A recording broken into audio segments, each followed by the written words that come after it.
Bem, Boa enquanto está... noite, professor. Boa noite. Qual que é? Pessoa Tiara, quem que é mesmo? Eu sempre esqueço. Arailde, é por causa do e-mail, veio o sobrenome primeiro. Arailde. Sem problema. Toda vez eu vou perguntar, daqui uns 3 meses eu lembro, tá? Aí já não vai adiantar mais. Arailde, beleza. Tá bom. É, tranquilo. Beleza, pessoal. Boa noite, então. Hoje, 21/5, é isso, né? Não tô louco, é dia 21. Isso. Vamos ver a unidade 4.2. Como eu tinha dito, a gente está tranquilo na construção da disciplina. Hoje a gente vê essa 21/5 e na quinta que vem a gente encerra o conteúdo da disciplina, que é o 4.3. E aí vai dar certinho, porque no dia 4 é o nosso último encontro antes da prova ou da atividade avaliativa, porque tem feriado do dia 11, que é numa quinta-feira, né? Então, a gente tem mais 2 aulas só, essa de hoje e mais 2. Então, no dia 28, a gente encerra a disciplina. Então, por isso estamos bem tranquilos. Então, hoje eu vou ver só a 4.2. Se tivesse mais conteúdo, eu estenderia, poderia dar 4.3 e mais coisas, mas hoje eu vou dar o 4.2 mesmo. Depois que eu terminar, fica o tempo para vocês fazerem o trabalho. No final da aula, eu explico o trabalho. O trabalho de hoje tem 3 questões só. É um texto que eu achei bem legal sobre atitudes fatais que afugentam clientes, para quem trabalha no comércio, para quem gerencia aí, ou para quem quer pelo menos ter uma ideia, vai ser legal ler esse texto. E tem 3 questões. Então a gente tem aula hoje, 21. Dia 28 temos a última aula 4.3, e aí no dia 4 a gente faz a revisão para a prova ou aquela revisão para a atividade avaliativa, né? Então estamos em dia, estamos caminhando, estamos bem por enquanto, espero que fiquemos bem, cada vez melhor. E vamos lá. Alguém tem alguma coisa para perguntar? Será que vai ser feriado segunda? Será que não vai? O governador deu, não deu? Em Ribeirão será, não será? O que vai acontecer conosco? Alguém aí sabe se vai ser feriado na cidade segunda? Eu ainda não sei. Ô, professor, eu também não. Então, lá no hospital saiu a portaria geral depois do almoço. Saiu a portaria, não, saiu a publicação depois do almoço. O pessoal nem falou se era verdadeira, se não era, mas parece que é verdade que ele deu feriado na segunda, o governador. Vamos ver o que vai acontecer, né? Se a cidade vai aderir ou não. De qualquer forma, estamos aí. Se for feriado, feriadaremos. Tá certo isso? Acho que não, né? Mas eu gostei, feriadaremos. Não, não gostei não. A gente vai ficar no feriado. E se não for feriado, a gente trabalharemos. Muito bem, então. Que aí tem aula normal. Professor, Oi. a prova vai ser do mesmo jeito, igual foi a primeira? Então, Fabiola, ainda não passaram para a gente nenhuma normativa de prova. O que está sendo discutido tem alguns cursos que têm a obrigatoriedade de aula prática, né? Então, eles estão fazendo um escalonamento para, em junho, começar a voltar essas aulas práticas com as devidas medidas de segurança, poucos alunos, definir espaço, mas ainda não tem data certa. A prova ou atividade avaliativa ainda não foi definido. Então, a nossa aqui é na semana do dia 15 até 19, né, 18. Seria no dia 18. Não tem definição. É o que eu falei, eu acredito, isso é uma opinião minha, não da faculdade. A faculdade ainda não se posicionou. Eu acredito que será feita da mesma forma que foi feita no primeiro bimestre. Por quê? Porque a gente está com uma curva crescente aí da pandemia para o interior, né? Eu não acho que seja tranquilo colocar 10, 15, 50 pessoas numa sala de aula para fazer prova. A não ser que eles criem uma outra ferramenta, um outro jeito de escalonar as provas, sei lá, né? Eu acho que vai ser mais ou menos no mesmo molde, e a gente vai encerrar o, o bimestre com essa ferramenta virtual e voltar à aula presencial mesmo em agosto. Mas isso é a minha opinião. A faculdade ainda está verificando, como eu disse, algumas aulas que têm que ser aulas presenciais, né, de práticas, estão sendo organizadas para voltar ainda em junho, mas ainda não tem nada certo sobre as provas ou atividades avaliativas. Então vamos aguardar. Nos próximos dias deve sair alguma coisa, né? Porque está todo mundo esperando o posicionamento do governo, porque ele falou que ia liberar no dia 31, mas ele já tinha apontado que escolas e faculdades ficariam, a orientação era para julho. Então eu acho que vai manter. Vamos ver como é que vai ficar para a gente se posicionar. Mas eu acho difícil, eu acho que vai acabar sendo virtual mesmo, as aulas e as provas esse semestre. Acho que a gente só se encontra semestre que vem, né? Quem quem estiver fazendo aula, quem não se formar, né, vai acabar vendo só semestre que vem. Dura é quando acabar, não vai nem falar tchau pros amiguinhos, nem tchau pros professores, vai ter que voltar lá outro dia para falar tchau. Mas enfim, é isso. Então vamos lá. Então, como sempre, eu vou fazer a aula no final, ou durante a aula, se alguém quiser, pode perguntar, é só abrir o microfone e perguntar. Caso não haja dúvidas, ou depois das dúvidas, eu explico o trabalho, e aí a gente faz a chamada e vocês ficam com a parte final da aula para fazer esse trabalho de hoje, que é o penúltimo trabalho. Semana que vem é o último trabalho, que temos mais uma aula, só o 4.3, e encerramos o programa, e aí dia 4 é a retrospectiva dos fatos, né? Vamos fazer a, o aulão de revisão. Muito bem, então, senhores e senhoras. A aula está sendo gravada, a aula sessão 4.2 da disciplina de negociação e gestão de conflitos, táticas no processo de negociação e conflitos. O autor aqui, ele vai nos mostrar algumas práticas, alguns comportamentos que podem ser positivos ou alguns que podem ter uma tendência negativa na, na negociação e no conflito. Como eu sempre digo para vocês, façam um olhar primeiro do que isso agrega para mim, de que maneira contribui para que eu possa utilizar isso na minha vida pessoal, profissional, no dia a dia, e, obviamente, carregar algumas características positivas e desejadas para o mercado de trabalho e para a organização que eu, porventura, faça parte, tá? Então, vamos lá. O conteúdo a seguir detalha um pouco mais sobre táticas de negociação e administração de conflitos, algumas variáveis ou possibilidades e táticas ganha-ganha, em que todos deixam as negociações ou resolvem os conflitos da melhor maneira possível para os dois lados. Então, o objetivo é sempre fazer aquele olhar do que eu busco sempre o ganha-ganha e tentar evitar práticas que costumeiramente levam ao ganha-perde, ao perde-ganha ou ao perde-perde, que é o famoso negociar enxergando que todo mundo tem que ganhar, tanto eu quanto as pessoas que estão negociando comigo, e vice-versa. Temos que parar com aquele pensamento de que alguém, para ganhar, alguém tem que perder, tá? Então, o objetivo sempre da construção da negociação é ter essa visão mais estruturada em ganha-ganha. Então, para Berg, o autor aí, os estilos de administração de conflitos são uma das maneiras mais apropriadas para se administrar conflitos. Então, lá atrás é, a gente viu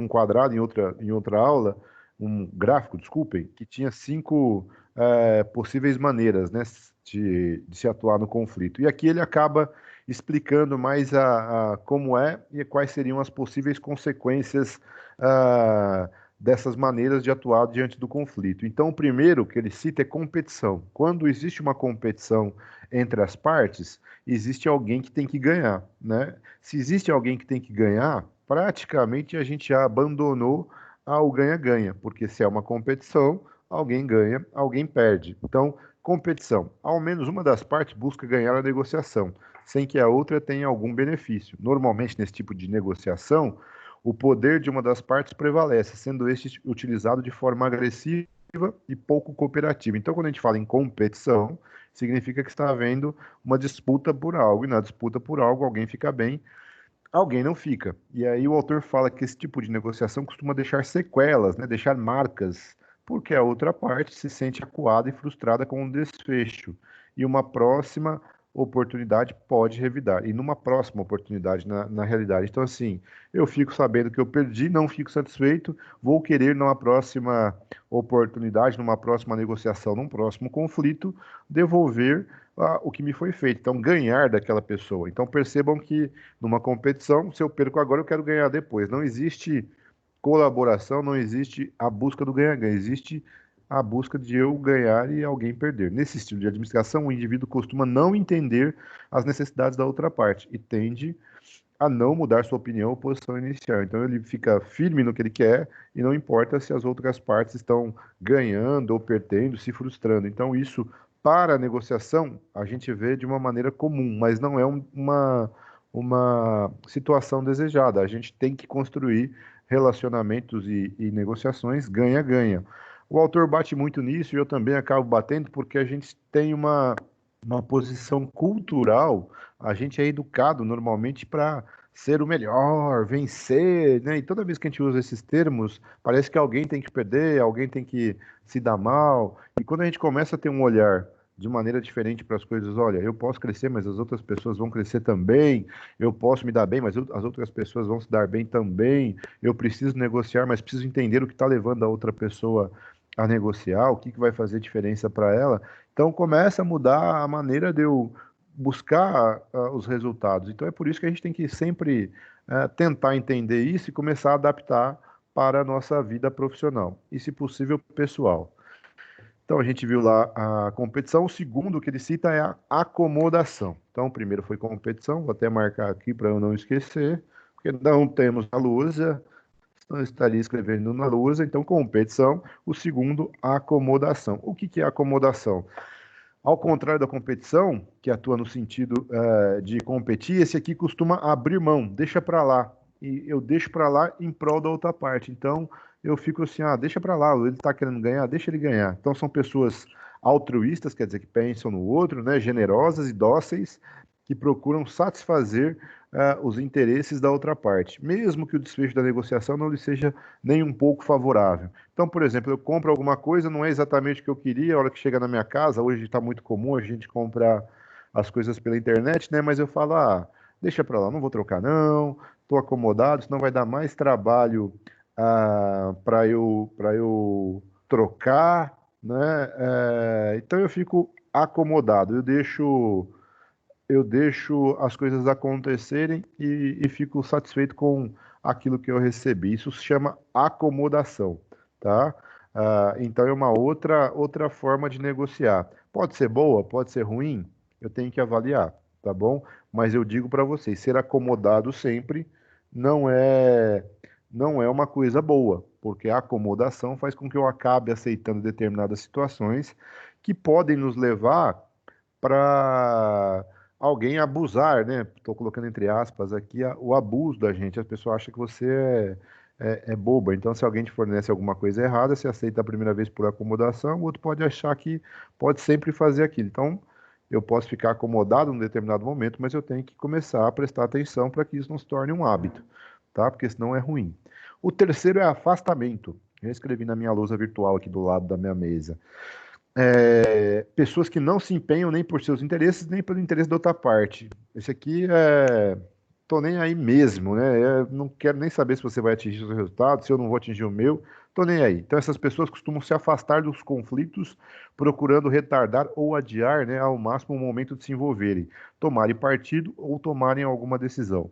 Muitas vezes existe o afastamento simplesmente porque o indivíduo acredita que não tem nada a oferecer e nada a receber. Um exemplo muito comum é aquela pessoa que todo mundo na época de eleição começa a discutir, toma um lado e outro, começa a defender o seu candidato e a pessoa fica, eu não vou entrar nessa discussão, pelo amor de Deus, isso não me leva a nada. Na hora lá eu decido em quem votar, né?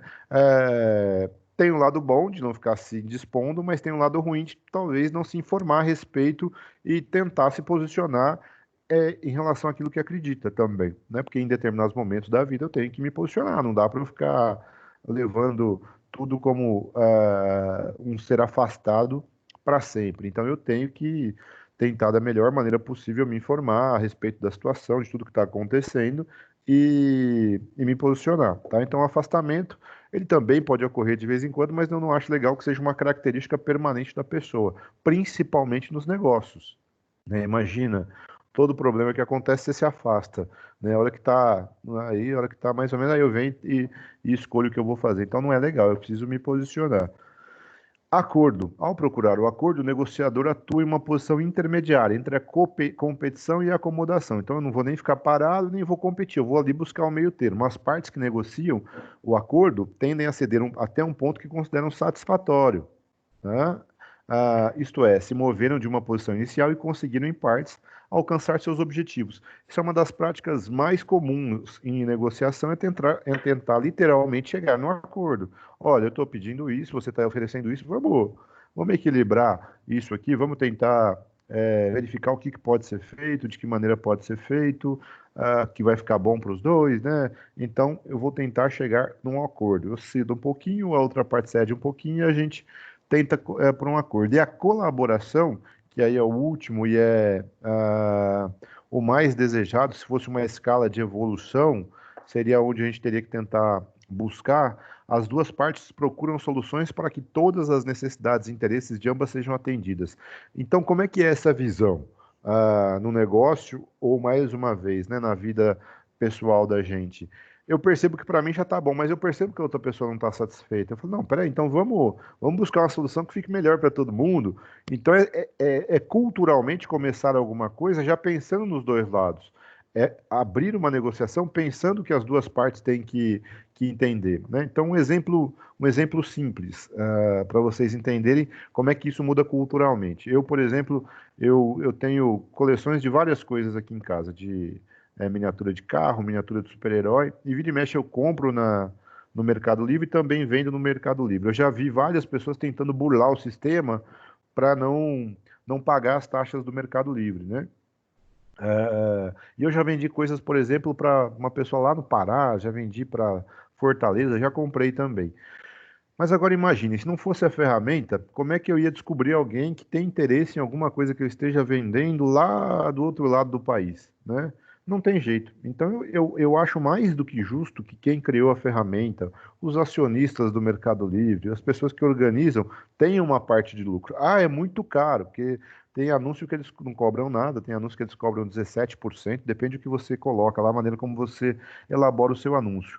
Mas eu não entendo como uma coisa ruim, porque tem gente que gostaria de burlar e não dá nada para o Mercado Livre, por exemplo, o site. Eu não acho legal, eu acho que assim tem que haver um equilíbrio, nem eles cobrarem muito, né, muito caro de uma coisa para fazer pra fazer essa plataforma, mas também não acho certo eles não ganharem nada, porque como é que eu ia achar um cara lá do outro lado do país que teria interesse em comprar alguma coisa minha, ou ao contrário, ter interesse em comprar alguma coisa do outro lado, ou mesmo do lado que eu não sabia que o cara estava ali.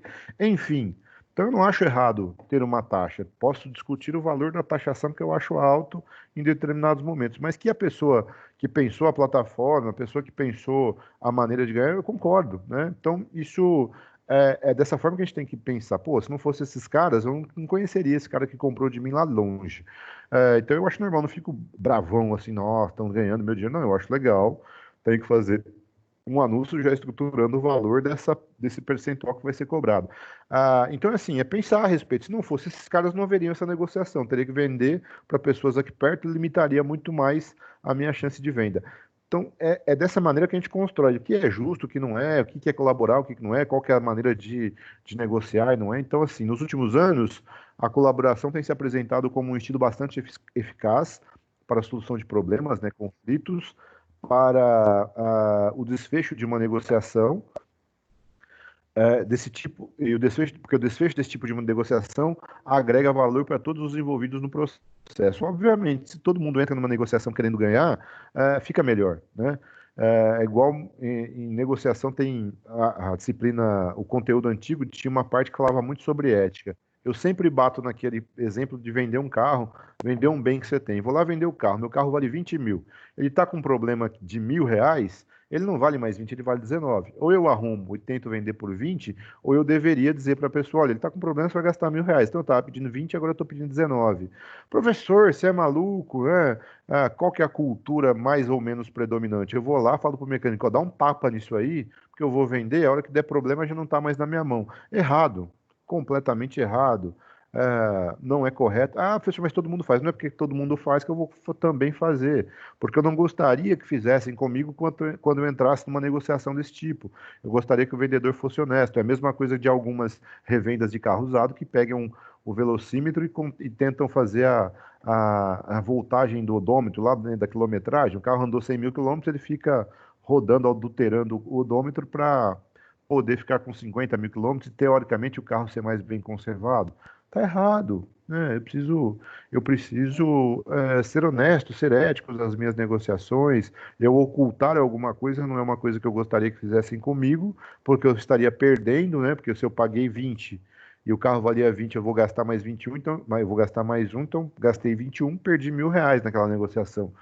Então, são coisas que a gente precisa aprender e começar a incorporar como valores verdadeiros, né, para a negociação. Ah, isso não existe? Existe, sim. A gente tem que ir construindo aos poucos e fazendo de maneira gradativa para que todo mundo possa um dia chegar a pensar que isso é normal, porque na realidade isso deveria ser o normal. Então é bem isso, tá? E aí os dois ganhando, mas aí o cara que vendeu não ganhou. Lógico que ele ganhou. O carro dele valia 19, 20, tem um problema de 1.000, vale 19, ele vendeu exatamente pelo que ele gostaria, então ele valia. Então os dois ganham, tá? É muito melhor, certo? Então, muitas empresas já trabalham buscando criar valor, ou seja, nessa prática de colaboração. De que maneira? A partir do entendimento do que é importante para as partes envolvidas, e principalmente para o cliente, que é o cliente final de toda a cadeia. Então, as empresas buscam, em um processo de colaboração e transparência, desenvolverem soluções que atendam os problemas, demandas e interesses dos clientes. É óbvio. Por que tem que ser essa visão de ganha-ganha e de entender o que o cliente quer? Porque eu preciso saber de que maneira eu vou atingir esse cliente positivamente. Ele está realmente comprando, está levando o que ele quer, né? Ele está realmente se envolvendo numa negociação para buscar aquilo. Aquilo é realmente o que eu quero? É o que eu preciso? Eu comprei recentemente aí por causa dessa pandemia o notebook que eu estou usando aqui para dar aula, porque o meu era bem velhinho, estava usando de é, emprestado. E aí o que acontece? Eu não sabia exatamente o que eu precisava, porque não é a minha praia a informática. Então eu precisava entrar em contato com alguém para falar, olha, o que que eu realmente preciso para essas funções, assim, assim. Então tem note de R$ 1.000 e tem note de 5, 6, 7 mil reais, até mais, né? Depende do que você precisa. Por isso que a negociação precisa ser honesta, precisa ser tranquila, precisa ser ganha-ganha para os dois lados. Eu não gostaria de gastar 10 mil num negócio que eu não iria usar, né? E também não gostaria de comprar um de 1.000 que não me atenderia à necessidade. Qual que é o equilíbrio disso? Então, assim, dessa forma que a gente tem que pensar, que os clientes, as empresas já estão pensando pelo cliente. Então, para Burbridge, não há um estilo correto de negociação e administração de conflito. Logo, o negociador gestor precisa estar atento ao tipo de conflito e ambiente que ocorre.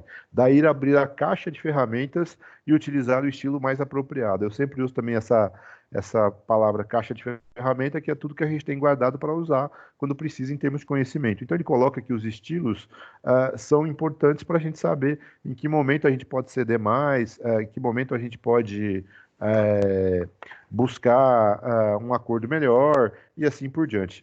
Obviamente que falando desses estilos que a gente já viu, a gente está falando de quanto mais eu for esse último, que é colaborativo, e as pessoas que estiverem negociando também, todo mundo sai ganhando, certo? Todo mundo sai mais realizado dessa negociação. Então, eu tenho que criar essa consciência, como se fosse uma evolução.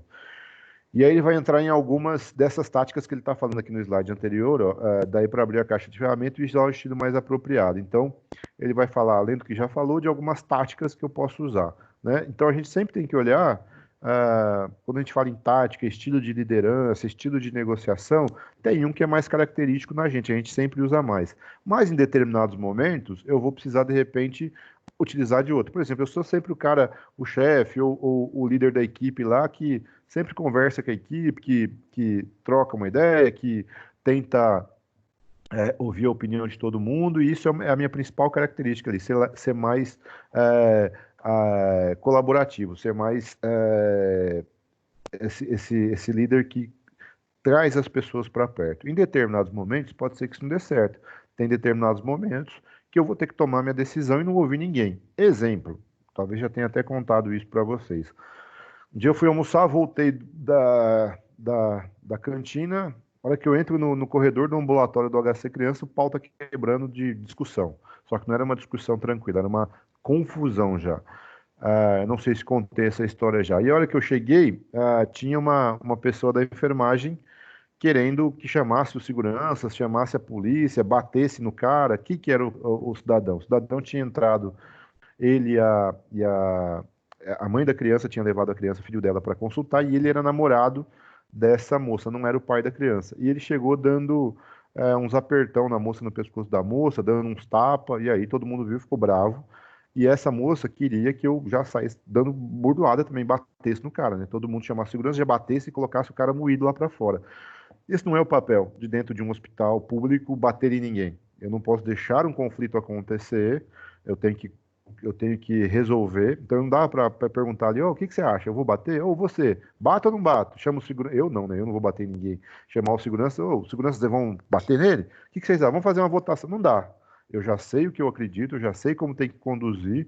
E aí eu fui lá, acalmei a situação, não deixei de chegar perto da mãe mais, oferecemos todo o apoio para a mãe para ver se ela queria ir embora para casa, a gente chamasse um transporte, que ela fosse de táxi ou de outro meio, sem a presença do cidadão, perguntamos se ela queria registrar o boletim de ocorrência, orientamos ela da maneira correta, e eu fiquei conversando com o cara lá também para poder mostrar para ele o tanto que era absurdo o comportamento dele, o local que ele estava, que tinha deixado todas as crianças e as mães assustadas, e resolvemos a situação e dissemos para ele, olha, a partir de hoje seu nome está marcado na entrada do hospital, e qualquer confusão que tiver aqui, você não entra aqui nunca mais. E você vai ser acompanhado nas próximas visitas que você vier. Eu gostaria que você não voltasse. Se você voltar e der confusão, a gente vai chamar a polícia e você vai sair daqui. Resolvemos a situação. Não dava para eu chegar no pessoal e falar, o que vocês querem? O que dá? Então eu fui mais duro nessa hora, né? Não dava para eu ficar ouvindo todo mundo, cada um, bate, não bate, conversa, não conversa. Eu tinha que usar a tática que eu tenho como positiva naquele momento, que era de resolver a situação e tomar as medidas para que aquilo não ocorresse mais, tá? E é o que acontece, né? Então, normalmente esse comportamento, quando o cara volta, ele não entra mais e fica proibido de entrar no hospital. Então é bem isso. Então tem horas que dá, tem horas que não dá para ser um estilo ou outro, mas a gente tem um estilo mais que nos acompanha mais, em outros momentos a gente tem que adotar outros estilos. Por isso que é importante a gente saber como é o funcionamento, quais são as consequências. Então, táticas coercitivas. Táticas coercitivas, aquelas duras, competitivas, que fazem o quê? Que faz uma coerção. Olha, eu vou usar uma força, alguma coisa para conseguir o que eu quero. Os negociadores que utilizam essas táticas possuem como objetivo manter uma imagem de firmeza, e nesse sentido, as suas ações buscam reforçar tal imagem, né? O negociador ou gestor deve tomar cuidado ao utilizar esse tipo de tática, porque elas podem trazer distanciamento, paralisar e atrasar uma negociação, ou mesmo causar o abandono da outra parte. Por quê? Porque se eu começo a me sentir intimidado, ofendido, alguma coisa assim, eu começo a falar, opa, não quero mais ficar perto desse cara, não, ou dessa moça, eu vou me afastar, né? E aí a coisa começa a não dar certo. Então, algumas das táticas descritas coercitivamente, que pode usar? Impor pressão de tempo. Então, aqui, ó, usar o tempo como uma pressão é um fator coercitivo. Eu estou usando de um poder, teoricamente, do uso do tempo ali para poder pressionar. Então, quando o negociador impõe à outra parte um limite de tempo, alegando o custo de permanecer negociando é alto ou que o objeto da negociação é raro, havendo outros interessados na oferta. Então, fala, olha, você fecha hoje ou outra pessoa vai comprar. Aí eles dão um exemplo. Jonas e Stella irão se casar procuram um apartamento para comprar. Eles visitaram um apartamento que gostaram. O preço estava dentro do esperado, o local é próximo ao trabalho dos dois e o design é bonito. Como o vendedor percebeu que eles gostaram, começou a pressioná-los, dizendo que havia outros interessados e que eles precisavam fechar rapidamente o negócio. Após a terceira ligação do vendedor na mesma semana, pressionando pelo tempo, o casal desistiu do negócio. Na última ligação do vendedor, Jonas ressaltou que realmente estava pensando em comprar, mas como o vendedor foi inconveniente com toda aquela pressão, eles pegaram bronca e não queriam mais. Então, assim, é um exemplo de uma tática de coerção que, de repente, pode dar certo em algumas situações, pode não dar certo em outras. Tem que tomar muito cuidado. Tem loja no shopping, né? Agora não tem mais, tá tudo fechado.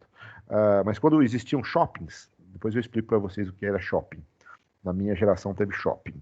Quando tinha shopping, a gente ia no shopping, tinha uma loja de calçado aqui em Ribeirão, que você parava na porta, às vezes na porta não, desculpa, dentro do shopping, na vitrine.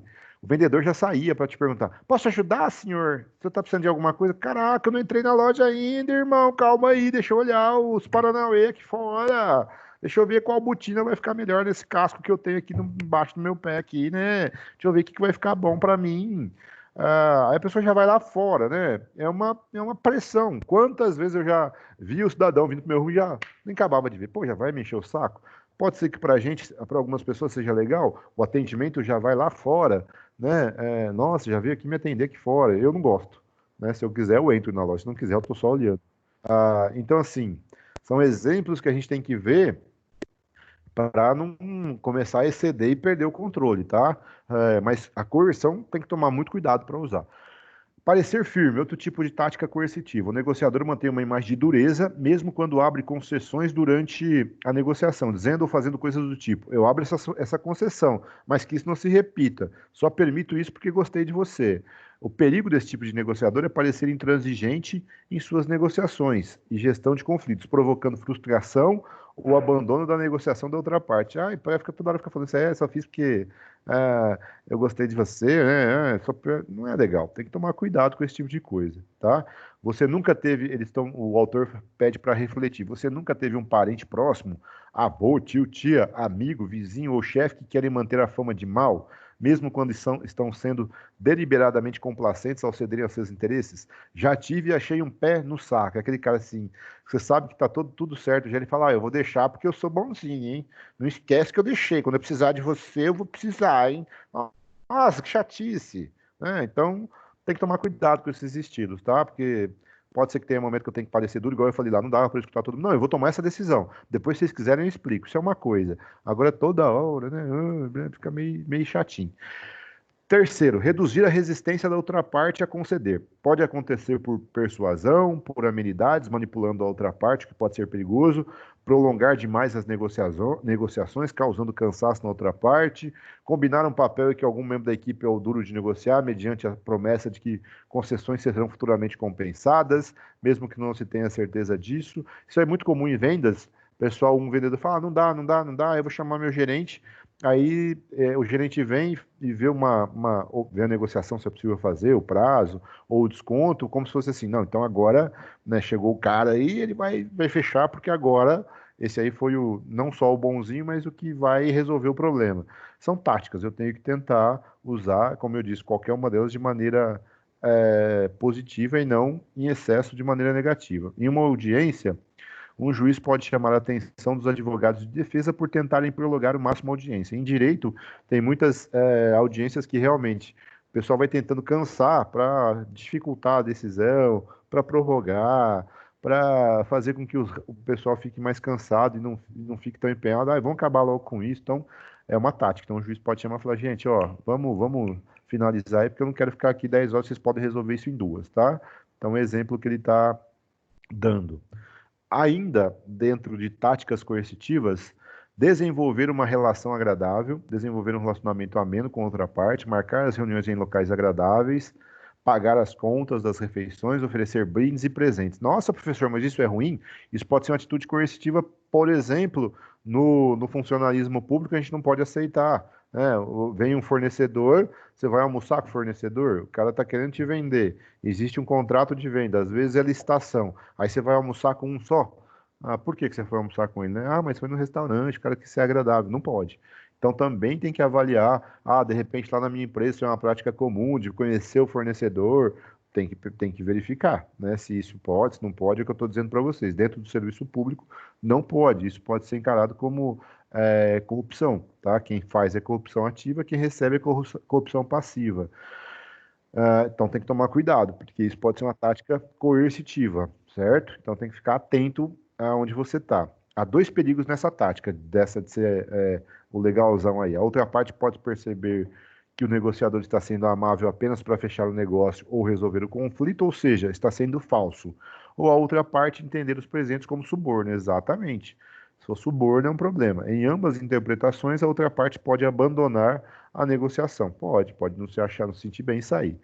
E a quinta, reduzir ressentimentos na outra parte. O negociador procura não abrir concessões, afirmando que fontes externas, chefes e regras da empresa não permitem. É comum a outra parte ouvir desse tipo de negociador que a culpa não é dele, visto que está apenas cumprindo ordens, né? Então, isso eu não posso fazer, meu chefe não permite, né? Ou então, quando o pai ou a mãe falam, eu vou contar, seu pai não vai gostar do que você está fazendo, né? Se não resolver isso, seu pai vai ficar bravo. Ou, se não gostar, se não resolver isso, sua mãe vai ficar brava, você vai ver. Tática coercitiva, tem que pensar como usar, certo? Um outro procedimento é tentar marcar reuniões em dia ou horário pouco habituais, finais de semana e à noite. Assim, a outra parte coloca uma pressão de tempo para o término da reunião, sentindo que ela mesma criou essa pressão. Ou seja, em vez de marcar uma reunião num dia normal de semana, marca num sábado à tarde, todo mundo se organiza. Ele fala, agora a gente tem que acabar essa reunião rápido porque é sábado, né, gente? À tarde, ninguém merece. Mas por que marcou essa reunião, né? Então é uma tática coercitiva. certo? Para resolver alguma coisa rápido, que ele não gostaria de ficar. Segundo o dicionário Aulério é bom, hein? Aulério! O professor deu prega a língua aqui. Segundo o dicionário Aurélio, persuadir significa levar a crer ou acreditar, convencer, induzir, mover, certo? Então, aí já entra uma tática persuasiva, que é levar a crer, acreditar, convencer. Essas definições podem nos induzir a acreditar que uma negociação de sucesso é aquela em que um negociador conseguiu convencer a outra parte, visto que ele mesmo não precisou mudar sua posição. Então, eu persuadi a outra pessoa sem mudar a minha posição, tá? Esse tipo de negociação está mais situado nas táticas coercitivas. O tipo de persuasão que mencionamos é aquele que, em processo natural, as duas partes se comunicam apresentando seus interesses, conflitos, problemas, dilemas, buscando de maneira satisfatória negociá-los. Então, persuasão é um tentar convencer o outro, mostrar os seus passos. O primeiro passo para o negociador que busca persuadir a outra parte na busca de um bom acordo é entender qual o seu estilo de negociador a partir de uma autoavaliação de feedback de chefes, colegas de trabalho. Assim, ele estará mais preparado para se posicionar durante a negociação. Então, eu entendo com quem eu estou negociando, de que maneira essa pessoa está negociando para poder tentar persuadi-la a comprar. Exemplo, né? Também sempre dou esse exemplo. Fui comprar uma televisão, um vendedor que era meu ex-aluno falou: professor, para que você quer a televisão? Né? Eu pensei, para passar pano na casa. Mas tinha fundamento a pergunta que ele fez. Por quê? Eu posso querer para assistir filme, eu assisto mais jogo, eu vou jogar videogame, eu vou fazer o que é tudo isso. E aí ele foi me mostrar as funções daquela televisão. Ele me entendeu o que eu precisava e foi mostrar de acordo com o que eu queria, quais eram as funcionalidades daquele aparelho. Então, tem tudo a ver com a negociação, tá? Para me persuadir a comprar. Como já mencionamos anteriormente, para persuadir a outra parte e buscar bons resultados, é preciso que o negociador se prepare. Então, eu tenho que entender quais são os seus interesses ou conflitos a serem resolvidos, bem como os interesses e conflitos da outra parte. O que eu estou querendo aqui, então, no caso de uma venda? Qual que é o meu limite de venda? Qual que é o prazo para entrega? Qual que é o prazo de parcelamento? O que a outra pessoa realmente quer? Ele realmente precisa de uma televisão desse tamanho? Na casa dele cabe? Todo mundo acho que sabe que para cada tipo de tela tem um tamanho de sala. Então, se vocês entrarem na internet, o tipo de tela, tamanho de tela ideal de TV para o seu espaço. Então, tem lá uma tela eu não lembro agora, mas, por exemplo, uma tela de 30 polegadas, você precisa de uma sala de tanto. Uma tela de 60 você precisa de tanto, né? Por quê? Porque o campo de visão interfere no resultado. É a mesma coisa quando a gente vai no cinema, e não sei se todo mundo já passou, já passei por isso, você senta na primeira fileira, é uma porcaria. Por quê? Porque o negócio fica gigante, você tem que virar a cabeça toda hora, principalmente se for filme com legenda, para ficar lendo a legenda, porque você está muito perto, né? Mas qual é o vendedor que realmente pergunta para o cliente: o senhor tem uma sala adequada para isso? O cara vai falar: não interessa, é problema meu. E muitas vezes você vai na casa de uma pessoa, a tela da televisão é maior do que a sala do cara, velho. Outro dia eu fui na casa de uma tia minha, não cabia a televisão ali, você tinha que praticamente ficar colado o rosto ali nos artistas, porque gigante a tela, né? Não dava para você assistir da rua, você conseguia ainda ver a tela. Mas quem vai falar isso? Mas deveria, certo? Falar, olha, qual que é a melhor televisão? Olha, você vai ficar um pouco perto se eu comprar essa televisão gigante, né? Mas às vezes é o sonho do cara, eu tenho que entender. Então, assim, precisamos entender quais são os interesses qual que seria o ideal, professor? O ideal seria, se eu fosse vendedor, olha, para cada tipo de tela tem um tipo de sala. Você quer entender melhor isso ou não? Não, não quero, eu quero levar essa tela grande. Beleza. Eu quero entender, olha, seria ideal que você tivesse uma sala desse tamanho. Eu sei, mas mesmo assim é meu sonho, eu vou levar. Perfeito. Você fez a sua parte, informou, orientou, disse qual era o melhor produto, qual era a melhor aquisição e assim por diante. Certo? Alguém quer. Fabíola, tá me chamando? Seu microfone está aberto. É que a Gabi está tentando entrar na aula. A Gabi? Não está aparecendo. Ela está falando que está tentando entrar na aula. Fala para ela sair e tentar entrar de novo, por favor, que não apareceu nada para mim. Quando aparece aqui do lado direito, aparece o nome aguardando liberação, eu já libero. Por enquanto não tá, não. Tá, eu vou falar para ela, então. Obrigado.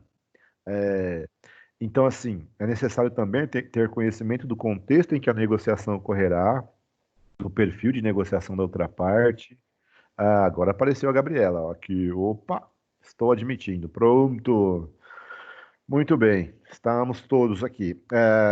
Aspectos culturais, valores e crenças que possam influenciar no processo de negociação e outras informações que podem ser importantes. Então, imagina, na Índia, o McDonald's teve que adaptar os seus lanches, né? Porque lá não come carne de vaca, então tem que se adaptar. Tem muitos restaurantes começando a oferecer opções de cardápio vegano. Por quê? Porque tem pessoas que não querem comer carne, né?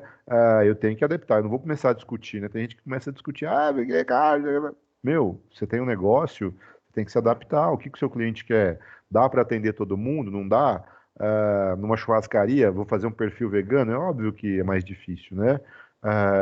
Mas em outros restaurantes eu consigo pôr um um prato vegano, dois pratos veganos, como é que eu vou fazer isso? Então, tentar entender o seu negócio, do que está falando aqui, para poder atingir o seu cliente. É significativo definir qual o seu plano B, que a gente já viu lá, que é definir a melhor alternativa em caso de não acordo, que chama máquina, que é do inglês Best Alternative to a Negotiation Agreement, BATNA, que é a mesma coisa de máquina. Então, é ter uma alternativa, um plano B, para que eu possa negociar, para que se aquele que eu pensei, que eu estruturei, que eu quis, não der certo, como é que eu vou fazer da outra forma? Como é que eu vou negociar? Para que eu não perca a noção. Exemplo, eu vou lá no shopping de novo, que não existe mais. Depois eu explico para vocês o que era shopping. A minha geração teve shopping. Tô brincando, viu, pessoal? Vai voltar ao shopping. Não sei se alguém trabalha em shopping, é só pra. Tô com saudade de shopping. Hoje eu li uma coisa legal que era. Saudade, né, meu filho? De ir no shopping, andar, tomar uma casquinha e ir embora pra casa. Sim! Tô com saudade de ir no shopping, andar, olhar, tomar uma casquinha e ir embora pra casa. Em breve faremos isso, nem que seja no Natal. Então você vai lá e fala, eu vou comprar um tênis para caminhar ou para correr. Aí você vai lá e volta com um sapato. Mas peraí, só tinha dinheiro para um, você rodou, né? Qual que era o seu plano B? Você foi lá, não tinha o tênis que você queria, você comprou o sapato, você tinha que comprar um outro tênis que servisse para você fazer a corrida ou a caminhada, né? Ou a mesma coisa, preciso de um sapato para o casamento. Vou lá com meu dinheirinho para comprar um sapato para um casamento, para uma festa, volto com um tênis, porque eu vi um tênis bonito. Uai, peraí. Qual que é a alternativa B? Se não estiver dando certo a A, eu preciso ter uma B bem estruturada. Se eu preciso de um tênis para correr, eu não posso voltar para casa com um sapato, né? É importante que o negociador entenda até onde pode se mover ou abrir concessões. Isso aqui é o BATNA lá, o máquina, antes de ter que adiar ou abandonar a negociação. Tem negociações que eu tenho que abandonar? Sim. Tem negociações que eu tenho que abandonar, tem relacionamentos que eu tenho que abandonar, tem momentos em que eu tenho que falar, chega, isso aqui não está me trazendo nenhum benefício, isso aqui é literalmente um perde-ganha. Eu perco sempre, ou mesmo se é um perde-perde, eu também tenho que abandonar, né? Então eu preciso ter muita noção até onde eu posso chegar, quais são os meus limites, se eu estou vendendo alguma coisa, qual é o limite de preço, de precificação, se eu estou trabalhando, qual que é o valor mínimo que eu posso aceitar para trabalhar e assim por diante, qual que é o tempo e outras coisas mais, né? Exemplos, eu dou aula na Anhanguera e sou coordenador em outra instituição. A gente paga um valor quando contrata professor. Outro dia me contrataram para dar aula numa terceira instituição na pós. Era aqui perto, em Araraquara. O valor que estava sendo pago, legal. Fui lá, fiquei das 8 da manhã, a pós dos caras começa pontualmente às 8 horas e termina pontualmente às 18 com uma hora de almoço. Então, assim, é puxado. Aí o valor que foi pago para mim, até que foi legal, porque era Araraquara, eu fui de manhã, voltei. Aí seria o mesmo valor para ir para Bauru. Aí eu teria que ir para Bauru, dormir lá. Eles também pagam hospedagem, pagam o jantar, mas eu teria que ir para Bauru, dormir, ficar o dia inteiro e no outro dia voltar. São quase 2 horas, 2 horas e meia de volta. Então eu sairia num dia, era num sábado a aula, eu sairia numa sexta-feira, tipo 18, 19 horas daqui, para chegar lá tranquilo, tomar banho, dormir, acordar cedo e voltar no outro dia depois das 6. Eu ia chegar em casa quase 9 horas. Então, era praticamente 24 horas de dedicação para isso. E aí, o valor é legal? Não, não é legal. Mas é o mesmo valor da hora-aula. Perfeito, só que para uma, se eu dou aula aqui em Ribeirão, eu vou e volto tranquilo. Se eu vou em perto, que Araraquara é perto, 1 hora antes eu saio, 1 hora depois eu estou em casa. Ainda fica razoável. Agora, ter que viajar e ficar 24 horas por conta disso? Não, obrigado. Ah, então o professor é metido? Não, o professor está fazendo justamente essa conta aí, se vale a pena ou não. Qual que é o meu limite? Qual que é a minha opção B? Olha, se vocês quiserem, beleza, adorei dar aula para vocês, mas para viajar eu quero mais um valor mais alto da hora-aula. Ah, não dá para pagar porque é fechado pela instituição o valor da hora-aula. Então, obrigado, mas para mim não serve. Então, assim, é isso que a gente tem que ver. Qual que é o momento que a gente tem que conceder, que tem que ir atrás. Imaginem se eu não tivesse dando aula em outras instituições, estivesse trabalhando só no hospital. De repente eu ia falar, pô, vou lá dessa aula, legal, estou tranquilo todos os dias, né? Mas não é o meu caso. Eu já dou aula de sábado, já dou aula de semana, então eu tenho que agregar mais uma aula. Então, é essas coisas que a gente tem que pensar, tem que ser relevantes ou não, certo? Então, comportamentos que geram climas construtivos e defensivos nas negociações. Então, vamos olhar aqui, ó. Como é que eu vou fazer para construir e como é que eu vou fazer para me defender? Muito bem. Opa, apertei o negócio aqui, voltando. Empatia. Clima construtivo. Ó. Empatia. Pode ver a realidade com os olhos da outra pessoa. Me colocar no lugar da outra pessoa. Clima defensivo. Frieza e hostilidade. Agredir, manter-se à distância e ver somente o seu ponto de vista. Então, ó, um clima construtivo, um clima defensivo. Qual é o tipo de negociador que eu quero? Obviamente que o clima construtivo traz resultados ganha-ganha. O clima defensivo tende a trazer um resultado ganha-perde ou perde-ganha ou perde-perde. Ah, professor, de vez em quando eu posso usar a defesa. Tem momentos que de repente eu tenho que ficar mais na defensiva, mas não dá para esperar que sua vida seja toda construída com sucesso se você sempre ficar na defensiva. Construtivo, objetividade, descrever, mostrar e buscar fatos, discernir o que é relevante do irrelevante, ter referenciais e padrões para julgar e avaliar. Subjetividade, instabilidade, imprevisibilidade, mudanças de posição sem consistência ou justificativa plausível, inexistência de referenciais, padrões e critérios, tá? Construtivo, afirmações provisórias, tudo pode ser modificado desde que haja consistência para isso. Então eu estou falando isso, mas se tiver um jeito melhor de fazer, vamos fazer. Clima de defensivo, certeza, dogmatismo e inflexibilidade. Dogmatismo é o dogma, aquilo que não pode ser mudado nunca, né? Tem algumas religiões que são dogmáticas, algumas empresas que têm alguns dogmas para seguir, e aí eu me torno inflexível. Então, isso cria um clima defensivo. Tá? Orientações para problemas, buscar compreender e apresentar soluções. Rigidez ou barganha, defender sua proposta sem considerar os interesses dos outros. E a igualdade, respeito, consideração e reciprocidade. E o outro é superioridade, avaliar, julgar, criticar, menosprezar e desprezar. Eu vou parar nessa aqui, mas olha que legal, ó. Quando eu olho os outros com clima construtivo, eu olho com igualdade. E aí não importa a posição que eu tenho ou o lugar que eu esteja. Eu olho com respeito, com consideração, com reciprocidade, tentando entender a situação. E quando eu crio um clima defensivo, eu crio um clima, eu uso uma característica de superioridade. Eu avalio, eu julgo, eu critico, eu menosprezo e eu desprezo. Então, assim, quando a gente começa a estudar, eu falo que fica mais fácil de entender um monte de coisa, né? Quando a gente começa a ler, estudar, se informar, fica mais fácil. Eu olho um comportamento de superioridade em que a pessoa está avaliando, julgando, criticando, menosprezando e desprezando, eu sei que a pessoa está na defensiva e eu sei que aquilo vai resultar numa negociação ganha-perde. Para alguém ganhar, alguém tem que perder. Então eu começo a ficar com clareza, com embasamento das coisas que eu vou fazer. A outra é respeito, consideração e reciprocidade. Não quer dizer que eu vou aceitar tudo que o outro está falando, mas quer dizer que eu vou olhar de uma maneira igual, com respeito, vou considerar o que está sendo dito, discutir, ó, lá em cima está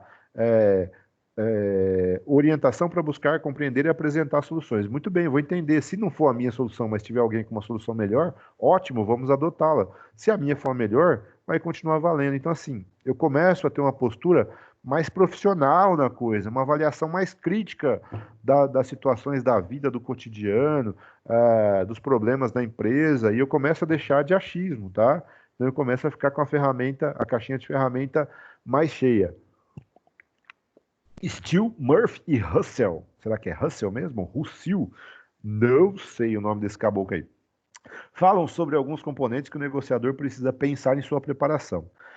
Então, para eu me preparar para ser um bom negociador ou para estar em uma negociação, eu preciso pensar em algumas coisas. A primeira, boa impressão. É certo que ser sociável, otimista, ter bom conhecimento sobre o tema a ser discutido e o estilo de negociar da outra parte, ou seja, credibilidade, passa um ar de confiança e causa uma boa impressão. Então, a melhor coisa do mundo é quando você está com alguém que começa a falar de um assunto que a pessoa conhece, com otimismo, com respeito, com educação, pô, é super legal, né? Isso cria um ar de confiança. Da mesma forma que quando uma pessoa começa a dar respostas evasivas, superficiais, de uma maneira que não está nem aí, né? Ou então negativista, a gente vai começando a ficar complicado. Isso não é uma atitude desejada por um negociador. Imagina você vai comprar alguma coisa e fala, nossa, ó, eu vou comprar, sei lá, um carro, um sapato, eu vou comprar esse sapato aqui, esse sapato é bom, o vendedor fala, nossa, até que é bom, mas assim, a tendência é que ele rasgue em 2 dias,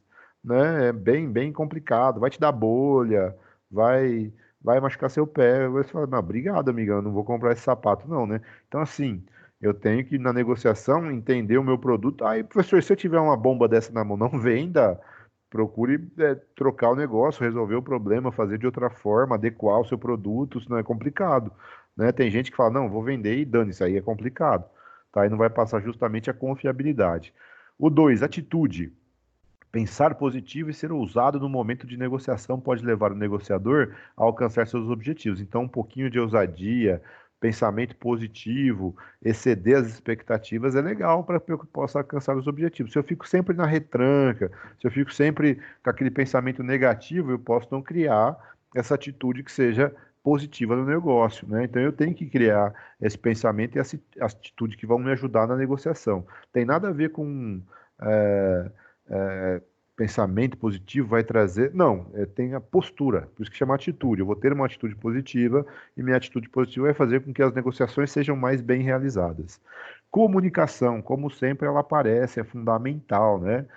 Como já falamos anteriormente, uma comunicação adequada gera bons resultados. Usar vocabulário adequado ao receptor da mensagem e uma linguagem corporal assertiva geram sucessos nas negociações, em qualquer uma delas, né? Por isso que eu tenho a linguagem, a comunicação, a escrita, a linguagem não corporal, enfim, todos os tipos e formas de se comunicar são fundamentais para eu criar uma identidade e atingir os meus objetivos, né? Eu me comunico, eu crio uma identidade de mim mesmo e eu abro ou fecho determinadas portas, né? Eu, por exemplo, com pessoas que são agressivas, que querem falar alto ou não escutam, eu não gosto nem de falar. Tem uma cidadã lá no hospital que quando eu tenho que falar com ela, eu já, nossa, que saco, hein? Por quê? Porque eu não tenho argumento? Não, porque ela é um pé no saco para falar com ela. Ela só fala gritando, ela não aceita te ouvir. A verdade dela sempre é a única verdade, né? A realidade dela é a única verdade. É uma pessoa intransigente. Nossa, então assim, se comunica de maneira extremamente inadequada. Eu já fiz, nossa senhora, eu não vejo a hora que acaba a reunião, né? Então, é assim que a gente tem que ver qual é a imagem que a gente quer construir, né? O que a gente quer passar. 4, números. Os famosos indicadores, né? Para gerar credibilidade. É bom que o negociador tenha alguns resultados de performance anteriores, séries históricas, o que vai fazer, resultados positivos mostram outra parte que há boas perspectivas de sucesso e novos acordos em empreendimentos. Para quem fez comigo gestão de pessoas, eu sempre falo, hoje é por competência, não é só, eu sou formado em administração, eu sou formado em gestão de recursos humanos, eu sou formado em logística, eu sou formado em gastronomia, não é só isso. Eu tenho que mostrar, né? Eu tenho que falar, olha, então no meu trabalho eu fiz isso, eu gerei isso, eu passei isso. Então, ter números começa a mostrar credibilidade. Quando vocês forem gerenciar algo, eu também preciso ter números para poder avaliar. Eu não estou avaliando porque eu acho que você é melhor vendedor, eu acho que você é um melhor produtor, eu acho que você é o melhor funcionário. Eu tenho números aqui que vão me dizer o que está acontecendo e em cima disso a gente vai ver o que pode ser feito, o que pode ser melhorado e assim uma série de outros fatores. Tá? Simulações. Quando há negociações ou conflitos complexos a serem resolvidos, pode ser uma prática simular a reunião com membros da equipe, colegas ou até amigos. Então, famoso, vamos preparar, vamos simular o que a pessoa pode perguntar. Né? Tá falando de negociação ou conflito, mas isso serve de exemplo também. Eu já dei esse exemplo. Quando eu construo uma aula, eu sempre que eu estou estudando, depois de construir ela, de construí-la, eu começo a ler e eu vejo que tem alguma palavra que às vezes eu sei, mas é difícil de explicar. Não sei se com vocês acontece isso, mas comigo às vezes acontece, né? Não é porque eu sou professor que eu, nossa, às vezes uma palavra que está ali, eu sei, eu leio e não me causa dúvida. Mas a hora que alguém pergunta, professor, o que é isso? Você fala, peraí, como é que eu vou explicar? Então eu tento avaliar Se tem alguma palavra, alguma coisa que alguém pode não entender. Se está confuso, eu tento melhorar a descrição. Se tem alguma palavra diferente, eu tento ver se eu sei realmente explicar. Se eu não sei, eu vou procurar a explicação na internet, vou procurar um dicionário, vou procurar aplicabilidade. Eu estou simulando ali o que pode ser feito, entendeu? Para ajudar o que pode ser feito. É igual quando eu trabalhava na hotelaria, tinha algumas reuniões que a gente fazia, eu sempre tentava antecipar, eu não falava com alguém. Eu ficava ali, o que pode ser perguntado disso? E para onde pode ir essa decisão se tomar? E se a gente tomar outra, como é que pode ser? Né? Então é legal para a gente ir construindo essa percepção mais construtiva, mais crítica das coisas também, tá? É a mesma coisa que eu imagine um professor pegar o livro, o texto, porque isso aqui é basicamente copia e cola do livro que a gente tem, esses slides, né? Eu já falei isso para vocês. Mas aí eu nem leio, eu chego aqui e vou começar a ler para vocês e ser pego de surpresa. Poxa, não pensei em falar nada, não li o material, tá errado. Então, se preparar, antecipar, tem várias aplicações, tá? Essa simulação. De acordo com Uri, a negociação pode ser dividida em duas categorias. Então vamos a elas. Distributiva, a gente já viu isso em aula, distributiva e integrativa, aqui ele coloca de uma outra maneira, né? É o mesmo significado, mas outros exemplos. Associada à barganha, sobre um valor, normalmente dinheiro. Na negociação distributiva, para um ganhar mais, o outro tem que ganhar menos. É um jogo de soma zero, de um montante fixo, um bolo. Então, se eu tiro uma fatia do bolo, eu não tenho como aquilo fazer crescer. A integrativa é aquela na qual existe a possibilidade de se integrar em novos valores e de fazer o montante crescer antes de dividi-lo. Então, a integrativa todo mundo pode ganhar e aumentar, a distributiva é limitado e perdeu. Então, por exemplo, eu vou vender um carro na distributiva, o valor do carro é 20 mil. Se eu abaixo para 19, não tem como, o vendedor vai perder 1.000, né? E o ganhador vai ficar com essa diferença para ele.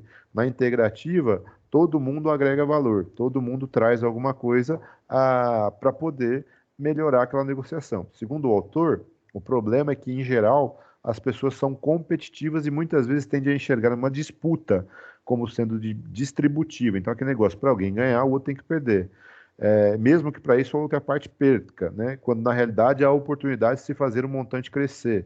Então, por exemplo, eu tenho medo de alguém na minha equipe aparecer, ficar sendo bom vendedor, eu sou o gerente, então eu vou começar a cortar esse cara para que ele não cresça e tome o meu lugar. Isso seria um pensamento distributivo, então eu corto o cara. O integrativo seria aquele, nossa, que bom que eu tenho esse vendedor, eu vou dar apoio para ele, para a gente deslanchar a equipe e crescer, e aí todo mundo vai ver que eu sou o líder dessa equipe, que está todo mundo aparecendo através de mim, e se eles crescerem, eu também vou crescer. Então, se eu sou gerente, eu posso passar a ser gerente regional. Isso todo mundo ganha. Tem vários exemplos que se aplicam para que eu possa fazer uma leitura de crescimento, de integração e não de distribuição. Para que eu ganhe, alguém tem que perder, tá? Então isso também gera algumas atitudes que são desejáveis. De acordo com o Vanderlei, essa postura competitiva na qual o negociador está interessado apenas nos seus próprios interesses gera um processo em que uma parte ganha e a outra perde. Normalmente, encontra-se algumas características nesses negociadores. Então, esse negociador que é competidor, quais são as características que tem nele? Olha lá, ó. Tentam levar vantagens em tudo. Quer dizer, o cara sempre tenta sair na frente. Vai chegar uma hora que você vai encher o saco, né?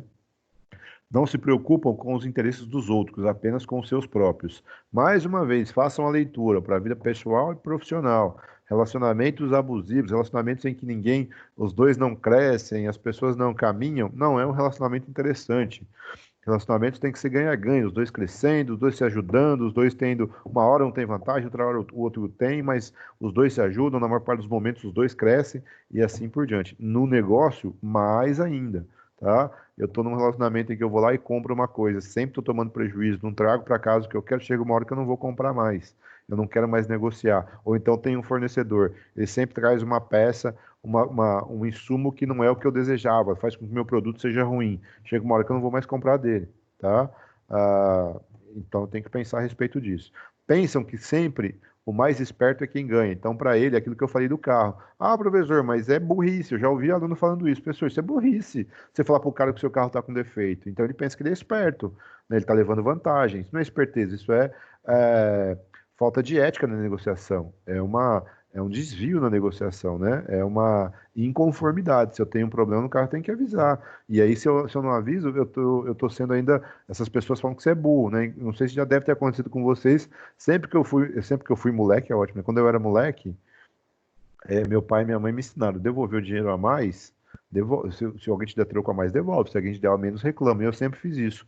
Várias vezes escutei as pessoas falando, mas você é bobo, devolveu a mais, problema dela, ficasse com o dinheiro. Eu falo, não, não é certo. Da mesma forma que se alguém me der a menos, eu vou reclamar, eu vou falar, olha, tá a menos aqui. A hora que eu recebo a mais, eu sou esperto. Isso não é ser esperto. Isso é um comportamento incorreto, tá? Então, é bem isso, não deixar se levar, eu estou sendo esperto. Não, você não está sendo esperto, tá? É diferente. Qualquer negociação é uma batalha, e o que vale é eliminar o oponente. Então, quer dizer, é bem ruim ficar perto de pessoas assim, porque tudo é uma competição, tudo é uma guerra, né? Só se preocupa com o curto prazo e ganhos rápidos. Então, ele não enxerga longe. Por quê? Porque se eu enxergar longe, eu tenho que ter relacionamento longo, eu tenho que ter relacionamento ganha-ganha. Se eu sempre ficar tirando de alguém, vai acabar esse relacionamento. Por isso que o relacionamento é curto. Não pensam em relacionamentos de médio ou longo prazo e duradouros. Por quê? Porque ele está preocupado com agora. Se a pessoa não vai gostar, problema dele, arruma o outro, tá? Mas não é assim. Não compartilha informações e muitas vezes espalha informações falsas, quer dizer, olha só, né? E quem é esperto ganha a negociação a qualquer preço sem ser notado. Isso é um comportamento totalmente inadequado.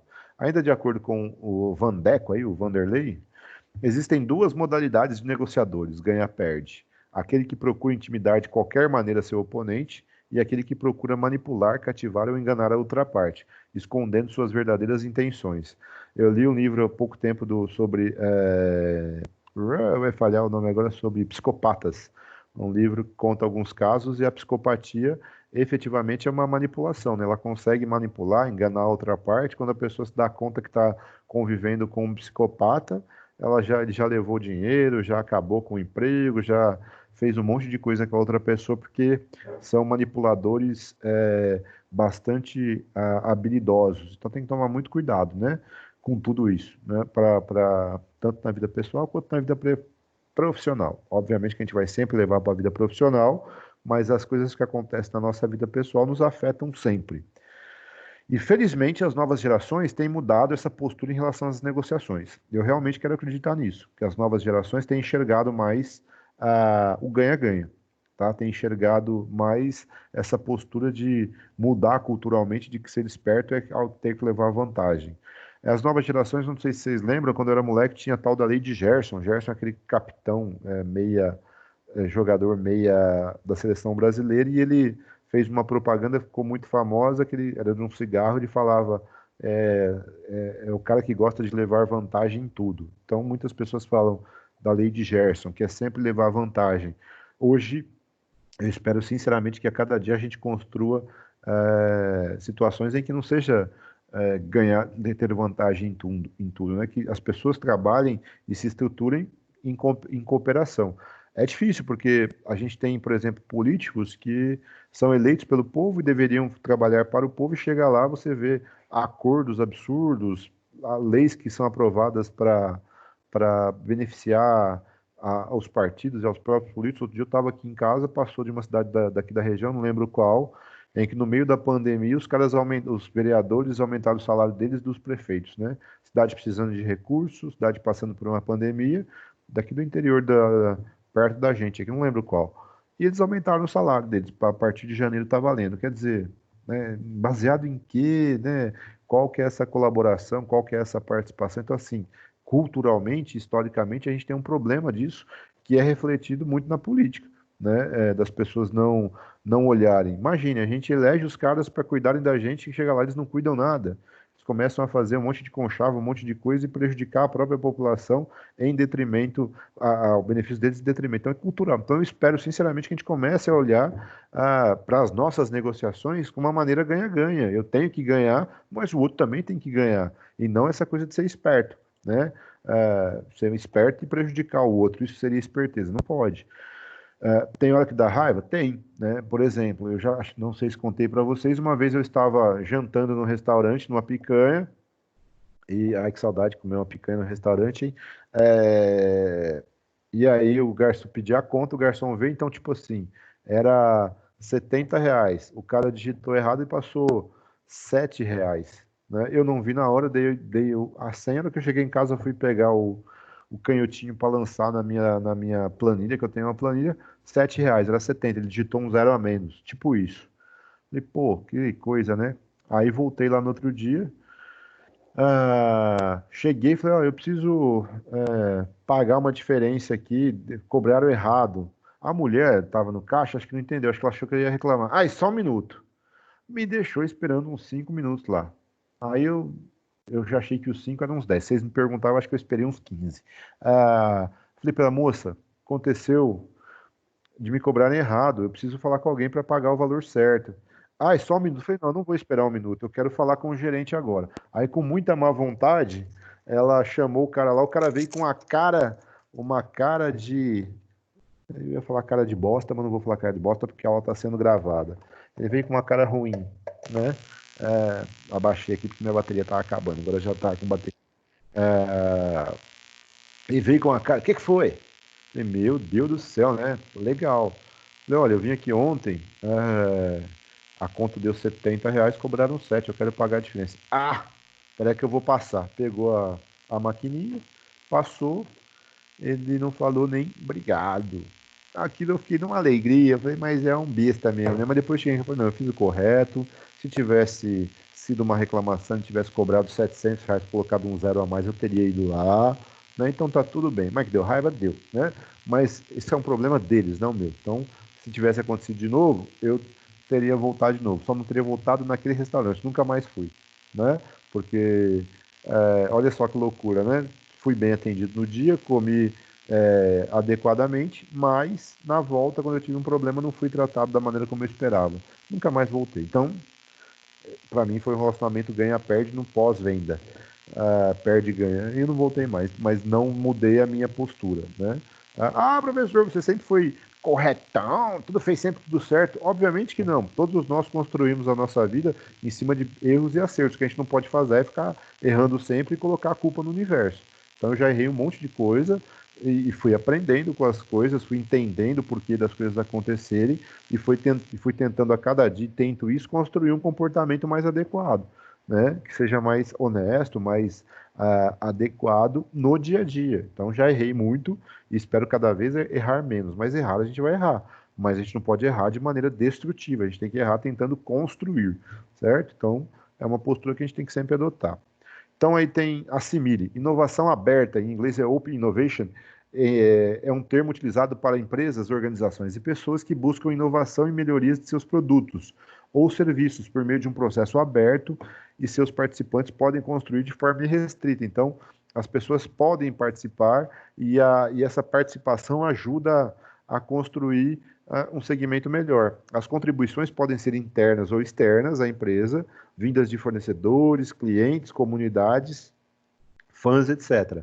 Dois bons exemplos de inovação aberta são o sistema operacional Linux, que aceita que as pessoas vão dando é, é, palpites e inovações na ferramenta, e o Wikipédia, né?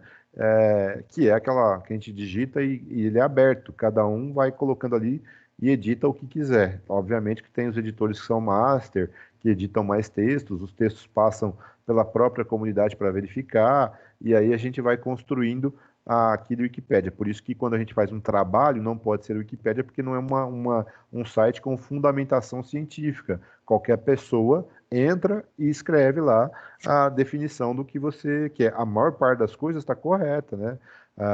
São pessoas que realmente têm interesse em propagar a cultura, em colaborar com o discernimento, disseminação do conhecimento. Mas não dá para ter certeza, porque qualquer um pode entrar e editar. Por isso que não pode ser aceito como fonte para trabalhos científicos, para TCCs e assim por diante, porque não é garantido a sua origem. Mas é um exemplo de sistema aberto que as pessoas colaboram, tá? Estrategicamente, os executivos e gestores entenderam que uma cadeia de empresas é importante que todos estejam fortes e consolidados. É a famosa visão sistêmica. Todo mundo tem que estar bem, né? Desde o fornecedor da matéria-prima, passando pela indústria, distribuidores e varejos, até o cliente final. Por quê? Porque se eu tenho algum problema, algum elo, igual está falando embaixo, da cadeia fraca, vai ter problema. Imagina, eu faço massa de tomate, minha empresa faz a melhor massa de tomate. Se eu não me preocupar com o produtor, Como é que esse tomate vai chegar? Ele vai chegar com a qualidade que precisa? E se o produtor tiver um problema, né? Como é que ele vai resolver? Se ele não me vender o tomate, não tem minha empresa. E o vendedor final lá, o mercado ou a venda, ele precisa entender do meu produto, ele também precisa estar com a porta aberta e tendo lucro também. Então, essa é a visão sistêmica, né? E a gente precisa entender o cenário em que está. Sempre conto também uma vez que eu cheguei no Carrefour e eu peguei no jornalzinho, tinha uma carne lá, que eu não lembro se era colchão mole, não lembro a carne que era. Eu peguei, era uma carne, não, era contrafilé, para fazer um churrasco. A peça, e chegou lá, a moça falou: o senhor pegou a peça que é mais cara do que esse jornal aí, essa aqui é tipo assim, não lembro, o jornal estava R$ 30, ela estava me cobrando 40 o quilo. Eu falei: não, moça, mas está no jornal aqui. Não, o senhor não entendeu. Essa aqui que o senhor está levando, ela é GO, né? E GO é mais caro. Eu falei: ela é GO? Eu falei, ela falou: é GO. Com aquela cara assim: aham, GO. Eu falei: tá, eu vou te falar uma coisa, você, GO para mim, eu trabalho em hospital. É ginecologia e obstetrícia. É isso que a carne é?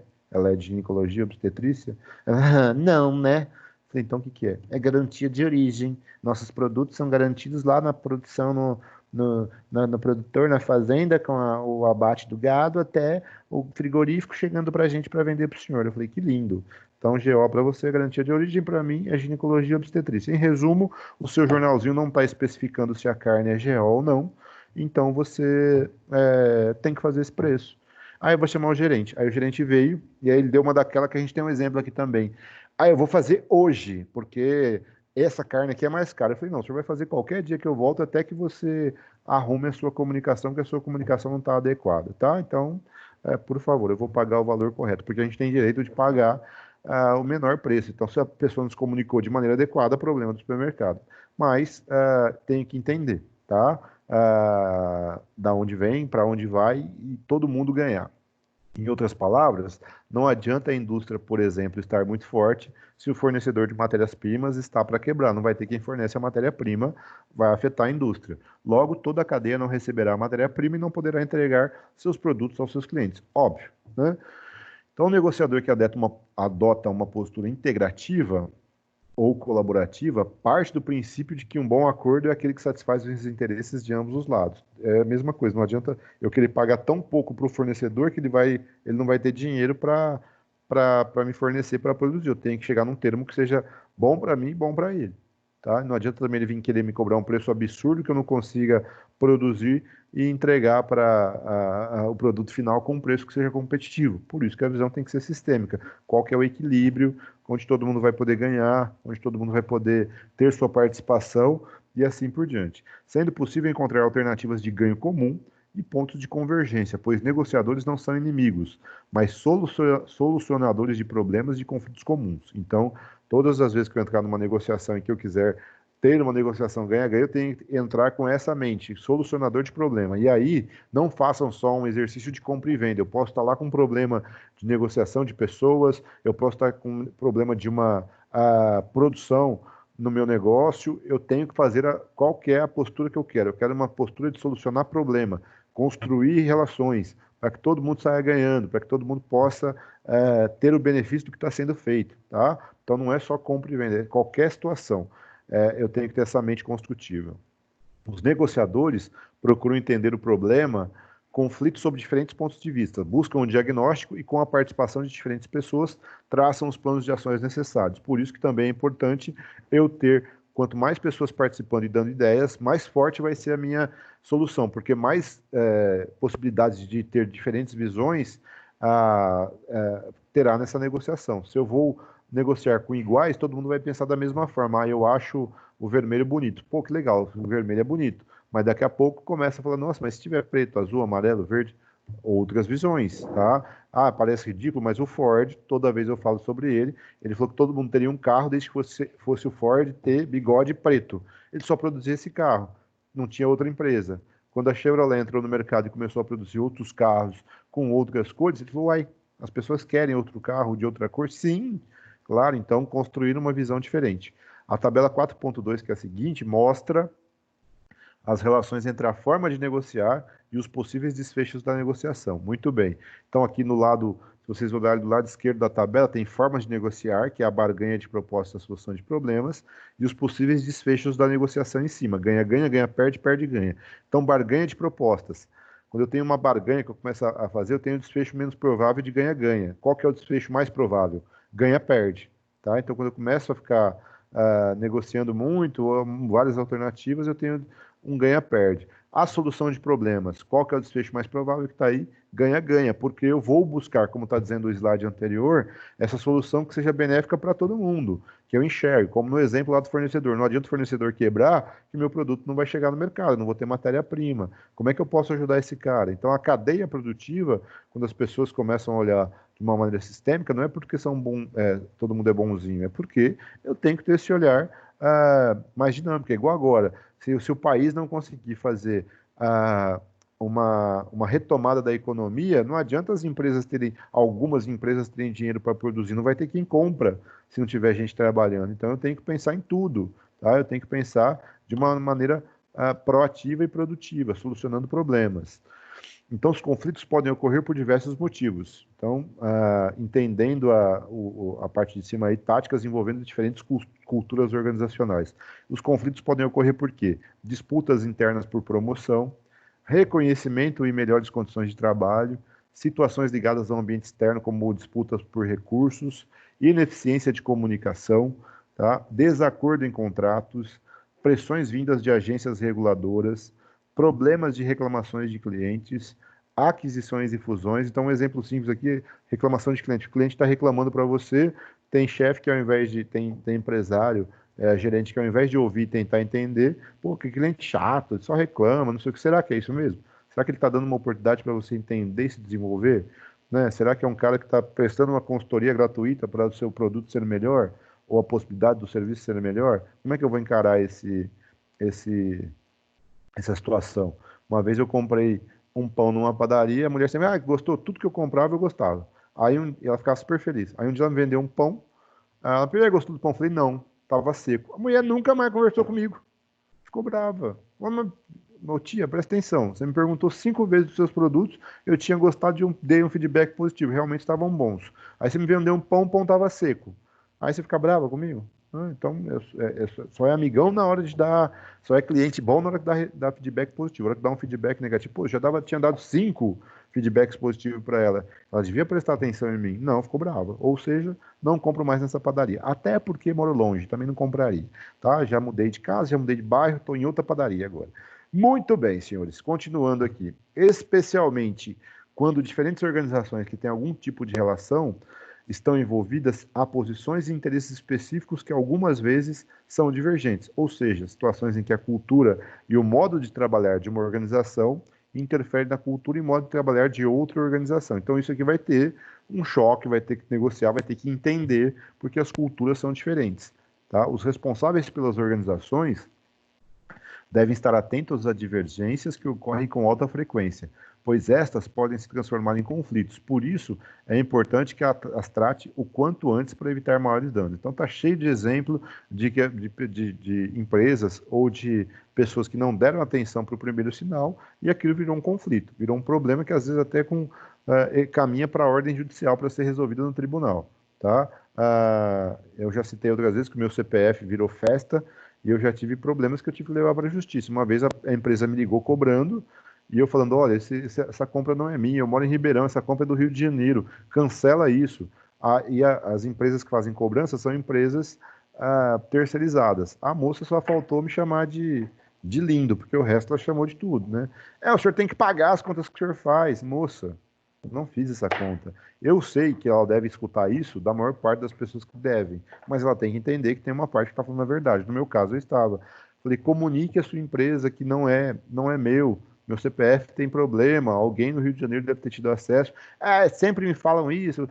Na hora de comprar é bom, na hora de pagar não quer pagar. Eu falei, olha, eu não vou mais falar com você, tome as medidas cabíveis que eu tomo. E a empresa negativou meu nome, e aí entrou numa ação e eu ganhei a ação, obviamente. Entendeu? Então, assim, será que era o momento da empresa ouvir, de entender, tentar entender o cliente, ter uma empresa melhor? Eu sempre que eu posso, que tem algum problema com o CPF, eu entro com uma ação.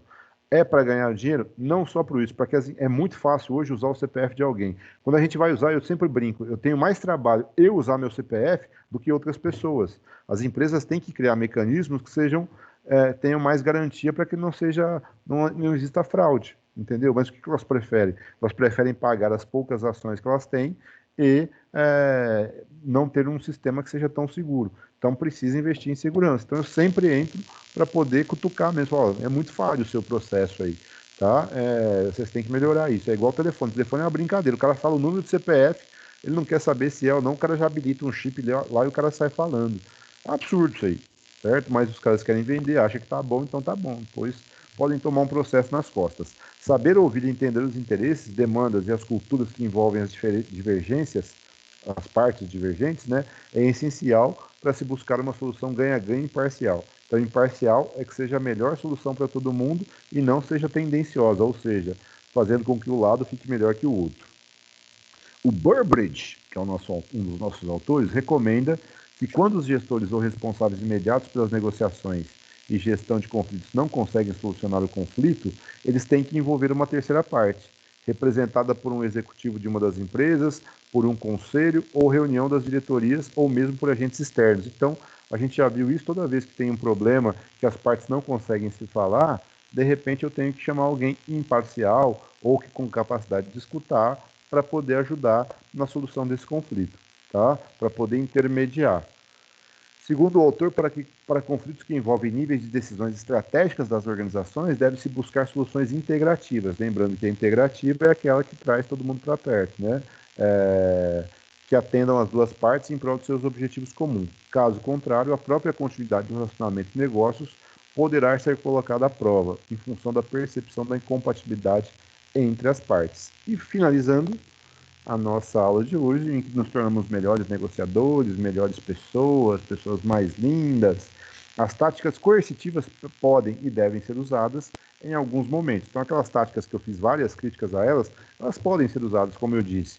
Mas em longo prazo, é importante que os negociadores procurem entender os interesses e demandas da outra parte, porque assim é possível conseguir relacionamentos mais duradouros e lucrativos. Então, assim, toda vez que eu for usar uma prática coercitiva, eu tenho que entender qual é a consequência dela. Usar com parcimônia, usar no momento que tem jeito, no mesmo exemplo que eu dei. Tem momentos que eu sou mais duro, não dá para negociar, mas eu quero ser duro o tempo todo, eu não quero ouvir a outra parte, né? Então, pensar na forma como eu vou utilizar isso. Às vezes eu tenho que dizer para a pessoa, olha, eu estou te concedendo isso, é uma exceção, porque realmente é, mas não toda hora falar, estou te concedendo isso porque eu sou bonzinho, porque você é legal, porque eu gosto de você, porque é complicado. Então, posso usar? Posso usar uma tática coercitiva, mas isso não, de repente, não deve ser uma prática que eu adote costumeiramente. Se eu tiver que dar um conselho para vocês, eu não acho que práticas coercitivas tenham que ser usadas sempre. Então, eu tenho que construir um estilo mais participativo, em que em determinados momentos não consigo ser participativo, integrativo, aí eu sou mais coercitivo, eu uso mais meu poder, uso mais outras formas de inserir e finalizar aquela negociação. Certo? Este foi o último slide. O próximo aí é negociação e gestão de conflitos. Se a felicidade bater, apanhe. Tá sempre aí. Ah, que bonitinho, né? Olha que bonitinho. Se a felicidade bater, apanhe. Alguma dúvida sobre a aula? Porque senão eu vou explicar o trabalho. E após a explicação do trabalho, trâmites naturais de fazer a chamada e vocês ficarem liberados para a execução do trabalho de vocês. Alguma dúvida sobre o trabalho, sobre a aula, ou posso falar sobre o trabalho? Pode falar. Beleza, então, vamos lá. Eu postei lá no pós-aula 4.2, está escrito trabalho, 21/5, negociação, tá? Deixa eu ver se é isso mesmo. Isso. Então está no pós-aula do 4.2. Lembrando, hoje foi a aula 4.2, dia... Cadê minha cola aqui das datas? Está aqui. Dia 28/5, a gente encerra a disciplina com 4.3, tá? E aí a gente fica com uma data, que é 4/6, para fazer a revisão, porque no dia 11 é feriado e a prova ou a atividade avaliativa está mantida para dia 18/6. Fabíola já me perguntou se já sabe se vai ser presencial ou não, ainda não sabemos, né? Eu, professor, não faculdade, acredito que não será presencial, acredito que será nos moldes ou de alguma maneira que a gente já fez, via via internet, aí via aula ao vivo, tá? Mas ainda não tem uma posição oficial. Então a gente tem mais uma aula dia 4 e encerra no dia 18, tá? Dia 11 é feriado, emenda com sexta, muito bem. Então o trabalho está postado lá na 4.2, é o penúltimo trabalho desse módulo. Depois a gente vai ter só mais um, e a revisão.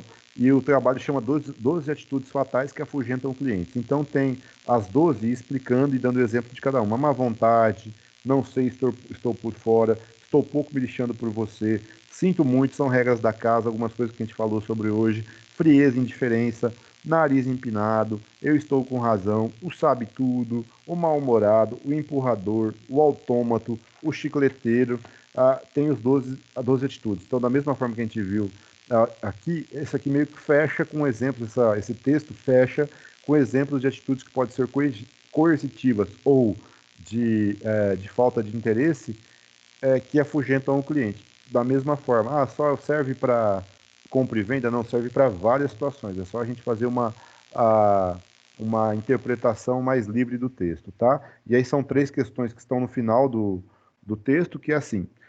Primeira, escolha entre os pecados apresentados, então são 12, os 3 que você considera como mais graves na negociação.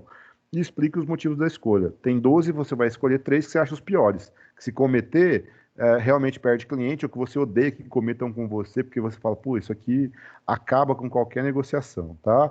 Então, os 3 que você acha piores.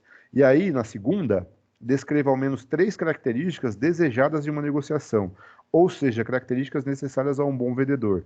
Você pode falar de vendedor ou de qualquer outra atividade que você faça.